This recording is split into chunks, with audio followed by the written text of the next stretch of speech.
Oh, well then. There must have been a change of courts. Regardless, though, we are here to watch.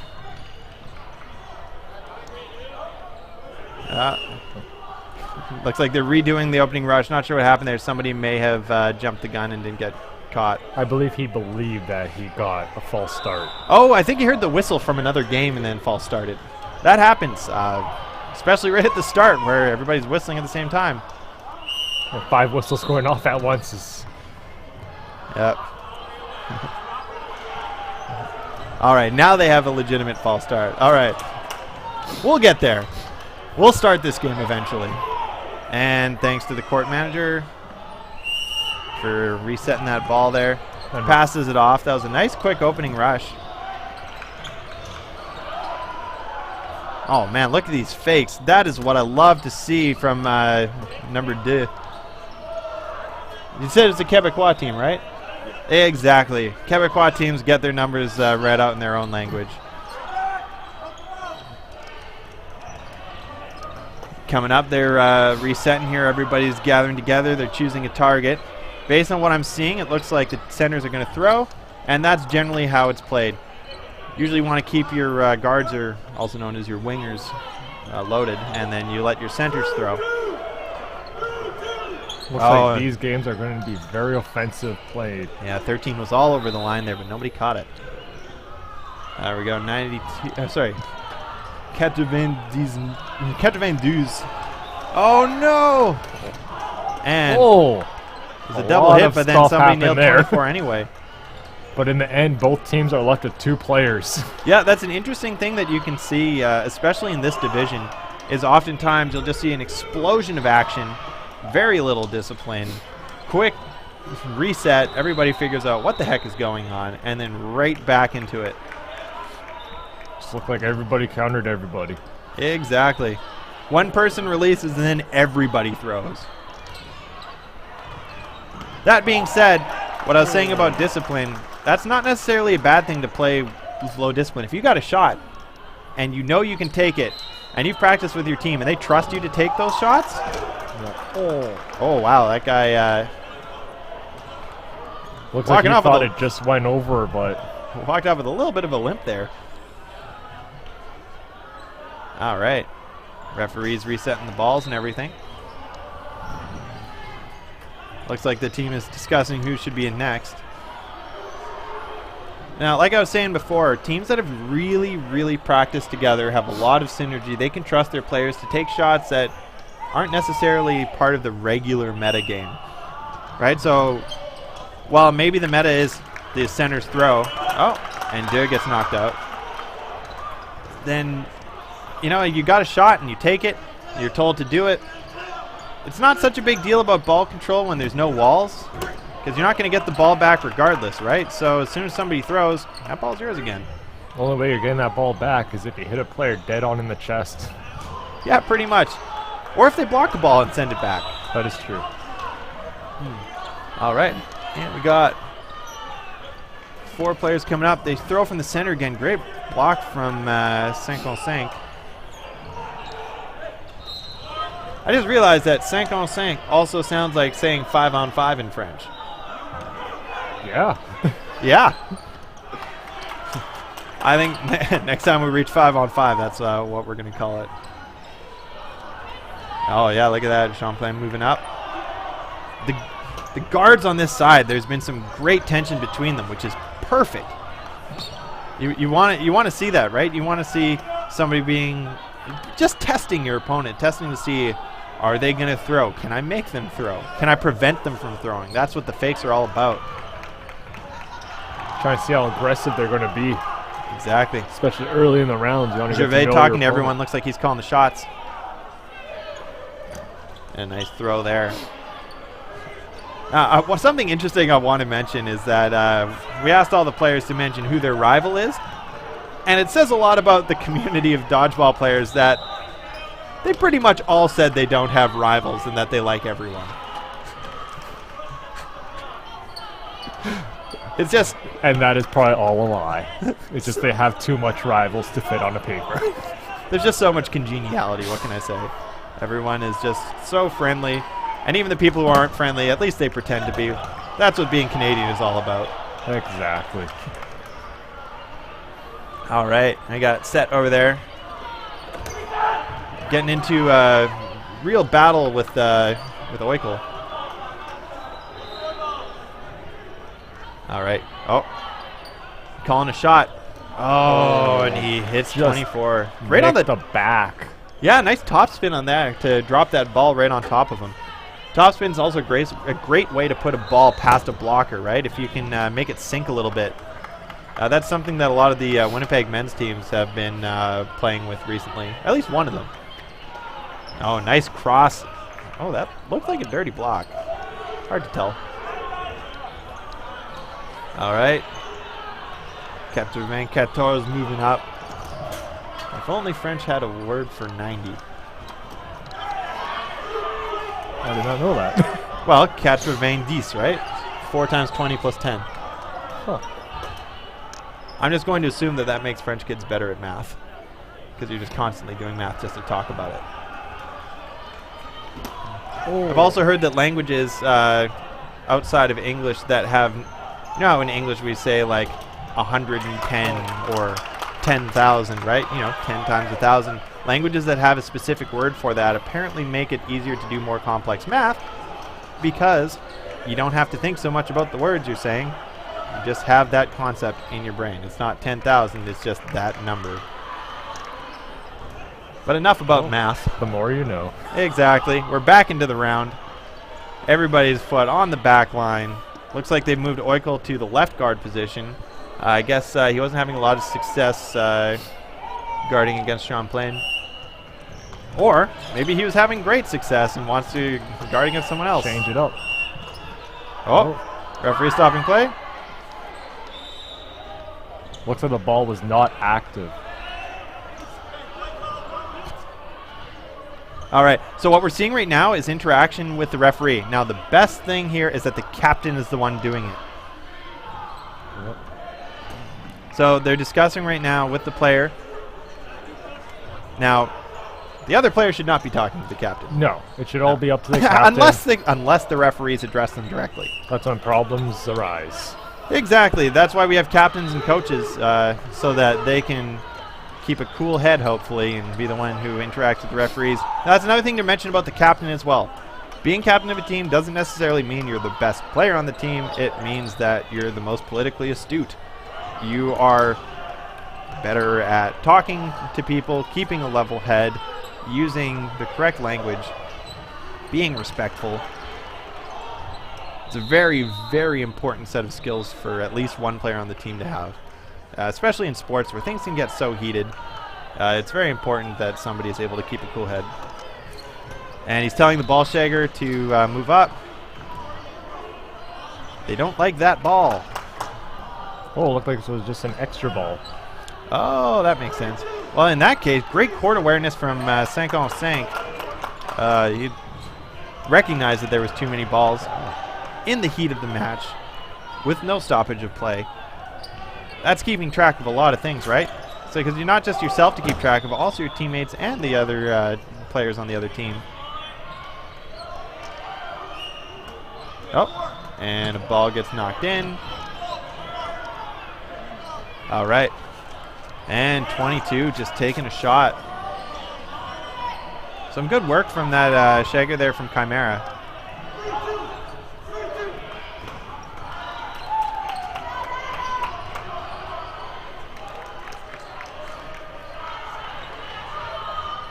And there we go. So Sonif moves up. 13 move back. They're calling player number 2. Oh, interesting. They must have a different number system. That being said, teams at this level, especially if they've been playing together for a while, they're almost always going to have their own system because the regular number system is just super easy to read. Right? If you see somebody put up 3 fingers, it's easy to count 3 from your right. AKA their left. Nice dodge from Oikle. Sometimes people even put up their own, like, say 2, and that'll just mean they just numbered off their own teammates saying 2 is going to throw.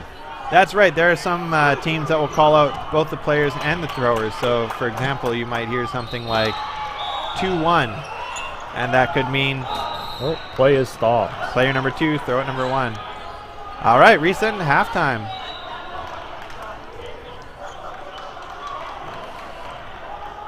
One-on-one for points. Dead heat. Seeing great showing. This is going to be very difficult for the Fortifiés.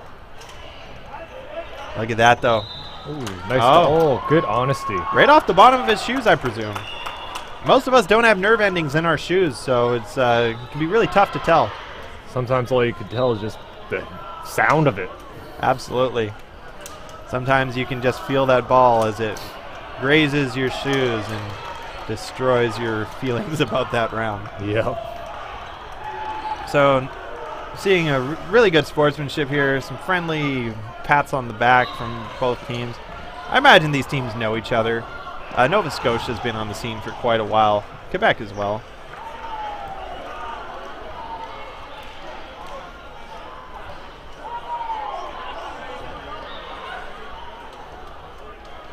All right, they're having a little bit of a discussion, and then they're going to get back into it. Oh, I didn't notice that the Nova Scotian teams, they've all got like shields on their jerseys. That's pretty cool. I always thought dodgeball would be cool if you could have a little shield. That would be cool. Have a little buckler on one hand that doesn't count if you get hit on. Or it's a giant yoga ball. Use that as a shield. Yeah, or you could throw it, right? Yeah. You know how there are some leagues where they run 3 balls of 8.5-inch size or 2 balls of 8.5s, and then the rest as 7-inch balls, so they have quote-unquote blockers. Just taking that to its logical extreme, I guess. Huh. All right, look at that. 77 moving up. Takes a shot right under the legs. That was a great jump there from 30? I'm having trouble reading the front of his jersey. Can't tell if it's 30 or 80. Yeah. Oh, darn. Oikel with the fumble. That would have been a really great catch if you could do it with one hand. And we have our answer. It's 80. Oh, you see that? When Ketchavan Katars moved up there and we went for the fake, he stomped with it to get attention. That's a good strategy. It's a great tactic.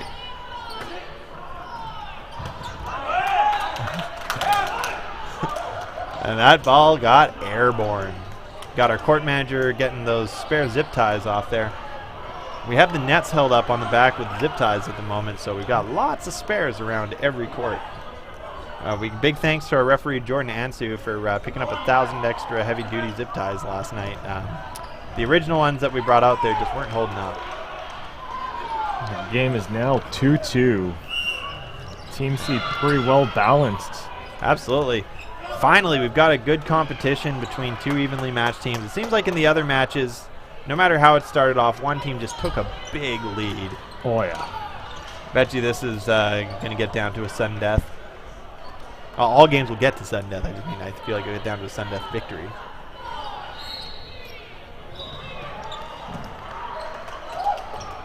And there we go. Dirty block on Sank. Talking together. They're involving the left winger, but not the right, so I presume he'll be part of it. Kachamandu's knocked out on the counter. That's something the Scotians seem to be doing really well, is countering these players on their throws.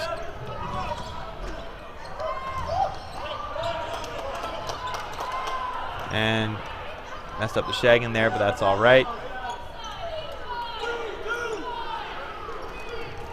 Oh, and Sank on Sank. Moving up there, he's fumbling that ball around. That's the thing, is no matter how talented a player you are, sometimes the ball just gets out of your hands. And nice, nice dodge there. Look at that. Everybody on this team is wearing those knee pads I was talking about. Everybody's on the court anyway. It's a very trustworthy knee pad. Yeah, they're just durable. And sometimes with sports equipment, you just want something that'll last. Exactly. It helps you slide around too. It just. I remember about a year, actually almost 2 years ago now. I think it was 2016. a lot of players were buying this really cheap Under Armour shoe. Under Armour makes some great high-quality shoes, but their low-quality shoes are not very good. And a lot of people are, oh, wow, that was a beautiful catch. And so there were players who were going through a set of shoes in less than a season. Now, if you're dropping $50 on shoes, you know, every 6 to 8 weeks, that gets expensive. So sometimes the best thing you can do is just buy yourself a good quality shoe and just wear it out. Now, basketball shoes are common for players who need cushioning for foot injuries or who need ankle support. For the players who don't need that, they tend to wear volleyball shoes. Yonex is a popular brand, but really there's a lot of different brands out there. They like how light they are, right? It allows you to jump higher, it gives you a little more acceleration. Oh, look at that. You see that? He just pointed at the player. I can't tell if he was trying to help him out or if he was saying he's going to throw at him. All right, they're discussing it. And there we go, takes a shot. It almost looks like they're, even though it's 2-on-2, they've kind of switched into a 1-on-1, right? You got like a 1-on-1 on one side, and then you got a 1-on-1 on the other side. Looks like the game has gone extremely more defensively. Yeah, well, I think basically they both realized that they couldn't take an early victory, and so now they're just really digging their heels in. And right into a cross-legged position. See that? The block over the shoulder. Oh, that was a beautiful jump block. Can't tell. Did Oikle get hit there? He did. Oh, you can see it on his face. Oh, no, he didn't. No. Never mind. He's just determined. I guess sometimes it's hard to tell the determined face from the disappointed face. And they just thread the needle, hitting him in the shin. Absolutely. You notice that they staggered those throws a little bit. I don't know if that was on purpose. It probably was at this level. But basically what you do is one person throws and then another person throws just like a beat later so that you can have them move their balls into a position where they can't block the second one. If a player is standing, it's often very good strategy to throw one high, one low. Can't block both. Nope. Well, I guess you can, but most people keep their balls together while they're blocking. And there's about around 3 minutes left of this game. There we go. Nice hit on 22.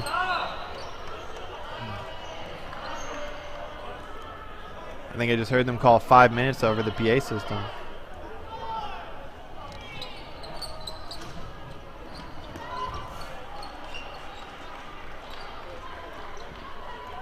And they're lining up. They got the balls, calling out a target, going with their guards. Nice hit there. See again. Threw one ball, and then a beat later threw the other one once the guy had already dodged and was committed to that positioning.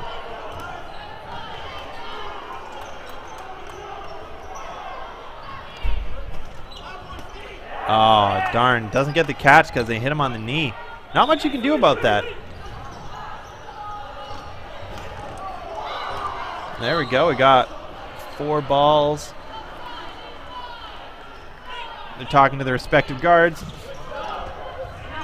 But once again, the guards hold on to it. See, the thing about being a guard is it's a combination of not wanting to just give up balls, right? Because it can be very easy to take every counter you see. But if you never take any counters, nobody believes you're going to throw. Exactly. It's all about discipline. Exactly. You got to know when to take those shots. If you are too disciplined, so to speak. Oh. Calling a trap. So there's a new term that we haven't explained to anybody. So let's say you go to catch a ball. As you make possession of the ball with your hands, you push it into the floor. That's a trap. The ball is dead, you're not dead, and the thrower is not dead. Oh, wow. Did you see Seth there just get his face out of the way? That would have been a double hit if he hadn't done that. That's peripheral vision at work. Court awareness. Absolutely. Court awareness is one of those things that's very hard to learn. I don't want to say you have it or you don't, because you can learn it, but some people just have a knack for knowing what's going on around them, even if they're not looking directly at it. I am not one of those people, which is why I'm commentating. Same here. There we go. Look, they're talking. Now, I'm starting to figure out what the Scotians are doing. I think what happens is the centers call a play, and then what they do is they just go to their respective guards to inform them what's happening. Also keeps the other team on their toes, because now they don't know what's happening, right? Nice honesty. Oh, wow. That was a hit? Yeah, honesty. I think I hit him in the bottom of the shoe. Incredible. Absolutely incredible. I'd love to say that they're like a, shining example, but if I'm honest, everybody's been like that today. Got that right. Yep. Nice thing about dodgeball too is that you do have to be at least a half decent human being to get up to the higher levels. Well, it seems like in other sports there's a mentality of just act like nothing happened unless the referee calls you, right? Looks like we're going to sudden death. That's right. We're going to have a sudden death jam. 2 against 4. I've actually been so engrossed in this game, I can't remember if we're in the second half. I think we are. I believe you're correct. So that's it. Looks like the Scotians have this game. It's a heck of a game. Oh, and he blocks it. I want to say that even though Gervais has been knocked out on a lot of just real skims, he's been incredibly honest, and he's also been playing a really good game today. And it looks like the Scotians have taken this back after an early player lead. Oh! He should have thrown it anyway. He's not dead till the ball dies. And now it's down to 1 versus 1. Did they both get hit? Well, I know that for sure that the Scotian player put his hand up that he got hit. Referee blowing a kiss to the commentating booth. Full disclosure, that's my girlfriend. She's great. Best referee I've ever seen.